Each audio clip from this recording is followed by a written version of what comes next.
Hi everyone, Imani Coles here again, and I am ready to do part 2.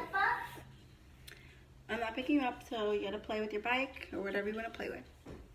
Okay? So, last part of the video, or rather the first part of the video, I shared how if you wait, excuse me, go play. If you wait for the perfect conditions in order to trust someone, you'll essentially never trust anyone, because perfect conditions, one, I believe that's an elusive concept. If you tell yourself, for example, I just need these 3 things, then I'll trust someone. Once you get those 3 things, I believe you'll find 3 more, and it'll just be a rabbit trail that'll go on forever. So I think number 1, it's elusive. But number 2, let's say you do get the perfect conditions, they'll only last but for so long. The perfect conditions aren't going to remain that way forever. So you have to be careful about saying, I'll trust when I see what I think I should see. So the second point that I wanted to make, the first is that you can't decide, I'm going to trust my spouse as long as their behavior lines up with what I deem to be trustworthy, because you're going to have amazing days and you're going to have days that are not so great. And on the days that are not so great, you can't just take all your trust back and then, do this tit for tat thing. But number 2, I believe that there are things that your spouse is simply not strong enough or not equipped for to help you deal with necessarily. Like, there are some areas of your life, some areas of your heart that another person cannot help you to develop trust in those areas. It's going to be an inside job. It's going to be a job that you're going to have to do on your own. So, for example, my spouse is a photographer, among many other things. So, needless to say, there's like gorgeous models everywhere. And they're from all over the world, all different languages, and they're really beautiful.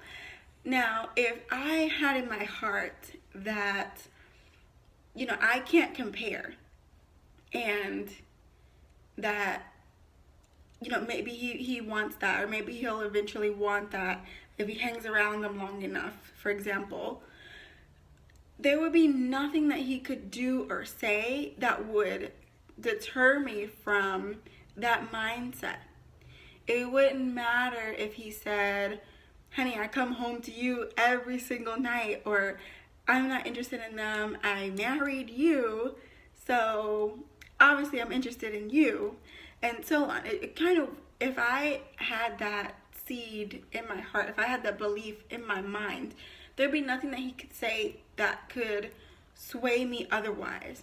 And let's say, like in the example I gave before about elusive perfect conditions, let's say I felt like I can give him my trust. Shh, go play. Let's say I felt like I can give him my trust as long as he picks up my phone calls. Let's say that was my condition. When I call, you pick up, I don't get sent to voicemail, and that's my condition. So let's say if I decided in my heart that that's going to be what I need to feel confident, I promise you, the next time I called and my call went to voicemail, my mind will be running 1,000,000 miles a minute. And I'd be right back at the insecure and just comparison mode that I was in before. So let's say he picked up every single time for 2 days, and then on the 3rd day he got busy, he got caught up in traffic, or maybe he was already on the phone died, whatever the case was. I would basically go from a full tank of trust to 0 because he broke my condition. But I think in cases like that, there are things that a spouse can do to encourage you. So to say, oh, this is how you can trust your husband without his help, is not to say that you shouldn't have a spouse that does love you, does take care of you, does support you, and works with you, and so on. But it's just to say that there comes a point where someone can't love you out of the prison that you put yourself in. And I believe that with trust, it's very easy to kind of walk that fine line. Are there things that your spouse should do to protect your relationship, to cover you, to ascribe value to you? Yes, absolutely. But are there things that no matter how much someone loves you, no matter how much someone ascribes value to you, no matter how much they support you, you'll still struggle with that thing until you do the internal work that needs to be done? I believe the answer to that question is a yes as well. And in that situation, it's not so much about what your spouse is or isn't doing, as much as it is about what you are doing to help yourself grow, to help yourself develop, to help yourself break out of these bad thoughts that you may have or bad belief systems. So, for example, there have been a couple of times where I've had to say out loud different affirmations, and I had to decide that I'm going to believe those affirmations whether or not my circumstances look like they coincide with those or not. And that has really helped me so much. So even the affirmation of, I'm going to trust my husband. I'm going to trust that he loves me. Let's say that was my affirmation. I'm going to trust my husband. I'm going to trust that he loves me. When he speaks in a way that's unloving, if he does something that I don't believe communicates love toward me, when I feel emotions, when I have different thoughts, etc., and they rise up to come and overwhelm me, I say to all those feelings, emotions, thoughts, and so on, no. I believe that my husband loves me and I trust him.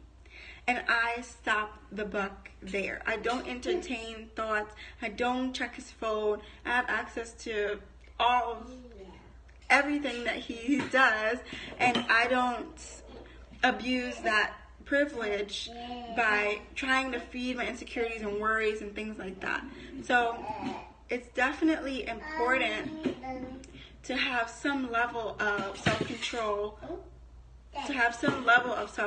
within yourself, where you say, no matter what people say, no matter what things look like, no matter what he says or does, no matter what he does not say or do, I am going to stand up for what I believe in, and I'm not going to be swayed.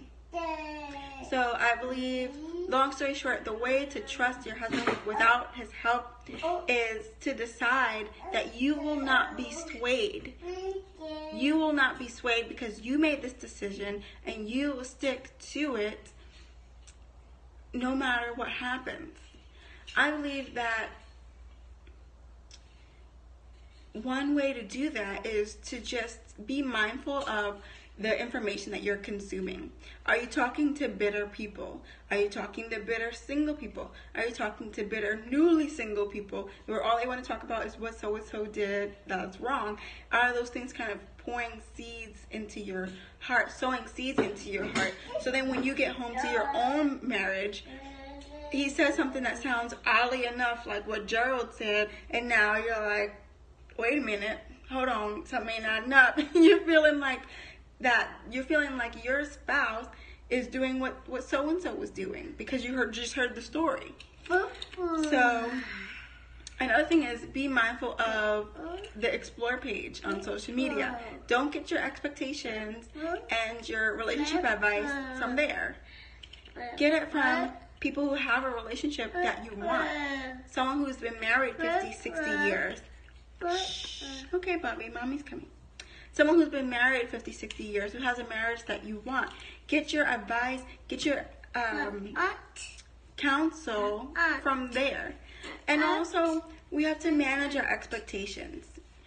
There are a lot of expectations that we come up with when we're single or when we're dating and engaged, that when we're married, we learn very quickly all right, maybe that was unrealistic, you know?